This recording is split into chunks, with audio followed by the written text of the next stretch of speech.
Hello, this is Lynn Watkins. I was sitting in church yesterday, somewhere between the singing and worship and the announcements and before the sermon began, and a thought struck me. Easter is over. Pentecost is coming. And yet, we know very little about what happened in that time period, that first Easter, those first few days after the resurrection. Oh, we know all about the people that met Jesus at the tomb and how he met the disciples of the Sea of Galilee, how he reinstated Peter into the church and told him not to worry about John or the other disciples and what he called them to do. But after that, we know very little about what happened until the final instructions he gave for them to return to Jerusalem and to pray until the Holy Spirit came to them. Why is there no record of these times? Surely, being with Jesus after the resurrection, having a full understanding of who he was in a way they'd never had before, the followers of Jesus would have hung on every word. And I think the reason we don't know is because those times were so precious. I mean, the purpose and plans of God, which had been laid out for centuries, had come to fruition in Jesus.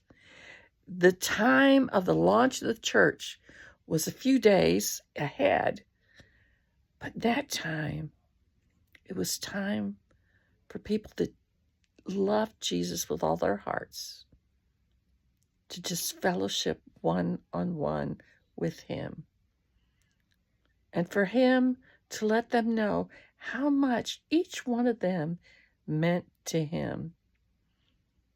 It was a special time between friends and family and being able to bask in the presence of God and of the one who gave his life for them. You know, there's been a few times I've had in my life that I just don't share. They're too precious. They're too intimate. They're too personal. And while, yes, I could use them for a lesson plan or something or to help others to grow, I'm not going to, because they're gifts of love and of time.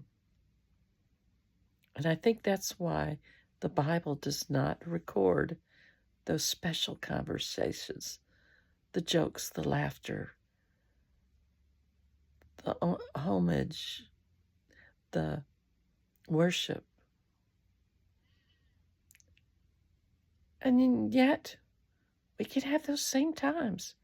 You know, sometimes modern Christianity gets focused on worshiping God in his holiness, doing outreach to the needy, getting involved in social justice, studying the world, studying the word so that we might rightly apply it to our lives. And yet, we mustn't forget that if we will really quiet ourselves and seek God,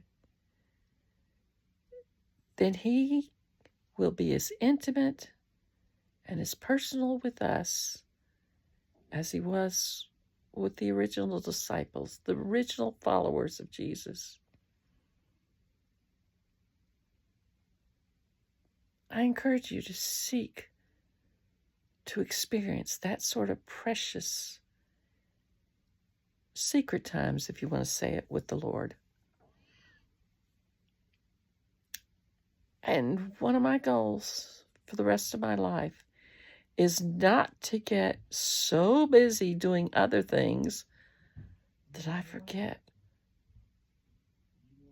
who would like to spend some time with me. And you know, God can do it with every single one of us. He pointed that out to me when I was very, very young in the Lord, that he can give his entire focus to each one of us all at the same time. And nobody gets shortchanged. No human could do that, but God can. This is Lynn Watkins. Goodbye.